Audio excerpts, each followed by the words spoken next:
నమస్తే, welcome to టీ10. నవ్విపోదురుగాక నాకేటి సిగ్గు అన్నట్టు ఉంది నేడు దేశంలో గవర్నర్లు వ్యవహరిస్తున్న తీరు. ఎవరు ఏమనుకుంటే నాకేంటి, ఏలిన వారి మనసెరిగి నడుచుకోవడం ఒక్కటే ఏకైక పరమావధి అన్నట్టు ఉన్న వారి వ్యవహారం రోత పుట్టిస్తోంది. తాజాగా తమిళనాడు గవర్నర్ లౌకికత్వంపై చేసిన వ్యాఖ్యలు ఇందుకు పరాకాష్ట. బీజేపీ అధికారంలోకి వచ్చాక ఎన్నికైన బీజేపీయేతర ప్రభుత్వాలను కూలదోయడం, కుదరకుంటే ఇబ్బందులకు గురి చేయడం, ఫెడరల్ స్ఫూర్తికి తూట్లు పొడవడం ఓ విధానంగా సాగుతోంది. ఇందుకు గవర్నర్ల వ్యవస్థను అడ్డు పెట్టుకోవడం ఆనవాయితీగా మారింది. కేంద్రంలో అధికారంలో ఉన్న పార్టీకి పూర్తి భిన్నమైన రాజకీయ పక్షం పాలనలో ఏ రాష్ట్రమైనా ఉంటే అక్కడి గవర్నర్ పోషించే పాత్ర ఎలా ఉంటుంది? రాజ్యాంగ సభ సభ్యులుగా విశ్వనాథ్ దాస్ సంధించిన ప్రశ్న ఇది. అటువంటి సందర్భాల్లో గవర్నర్లు ఢిల్లీ ప్రభువుల సంకుచిత వ్యూహాల్లో పావులై రాష్ట్ర ప్రభుత్వాల పాలిట అపర సైంధవులుగా పరిణమిస్తున్నారన్న సందేహాన్ని ఆనాడే ఆయన ఎత్తిచూపారు. అది నూరుపాళ్ల వాస్తవమేనని అనేక సార్లు రుజువైంది.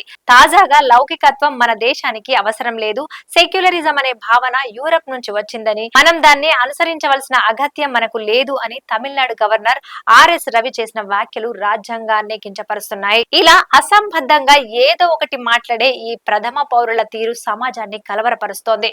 రాజకీయ నిరుద్యోగుల పునరావాస కేంద్రాలుగా రాజ్భవన్లు మారడం వలననే ఈ రాజ్యాంగ వ్యవస్థ ఔన్నత్యము ఇంత మసిబారిపోతోంది. ఆయన సెక్యులరిజం మనకు అనవసరమని చెప్పి ఊరుకోలేదు.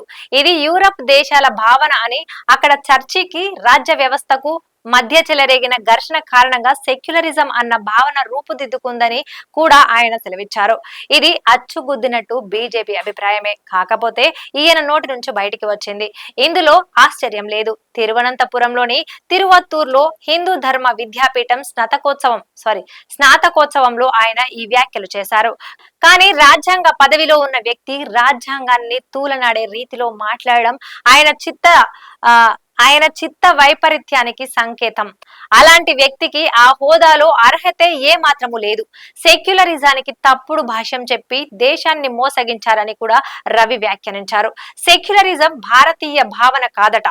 సెక్యులరిజం అన్న మాటను చేర్చడాన్ని తప్పు పట్టడం ఆయన లాంటి వారు మాత్రమే చేయగల దుస్సాహసం. ప్రస్తుత గవర్నర్లు కేంద్రం చేతుల్లో కీలిబొమ్మలై ప్రజాతంత్ర విలువలను మంటగలుపుతున్నారు. బూటా సింగ్ భండారీల వారసులు అడుగడుగునా తారసపడుతున్నారు. గవర్నర్ అంటే కేంద్ర ప్రభుత్వ కనుసన్నల్లో మెలగవలసిన వ్యక్తి కాదని, ఆ పదవి రాజ్యాంగబద్ధమైన స్వతంత్ర వ్యవస్థ అని ఎస్ఆర్ బొమ్మాయి వర్సెస్ భారత ప్రభుత్వం కేసులో సర్వోన్నత న్యాయస్థానం కుండ బద్దలు కొట్టింది. ఆ మధ్య ప్రభుత్వం అంటే నేనేనంటూ ఢిల్లీ మాజీ ఎల్జీ నజీర్ జంగ్ నోరు పారేసుకోవటం నివ్వెరపరిచింది. ప్రతి దేశం ఏదో ఒక మతం పైనే ఆధారపడిందని, భారతదేశం అందుకు మినహాయింపేమీ కాదని ఇదే తమిళనాడు గవర్నర్ గతంలోనూ వివాదాస్పద వ్యాఖ్యలు చేశారు.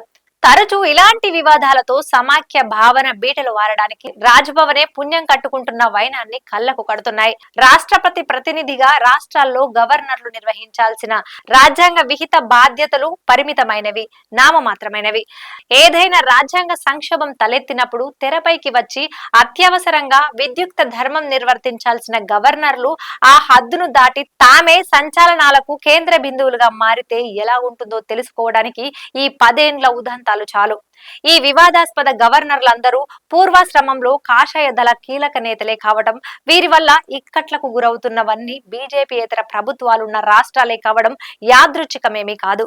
కనుక ఇదంతా ఉద్దేశపూర్వకంగా జరుగుతున్న వారి ప్రయోజిత రాజకీయ తదంగమేనన్నది సత్యదూరము కాదు.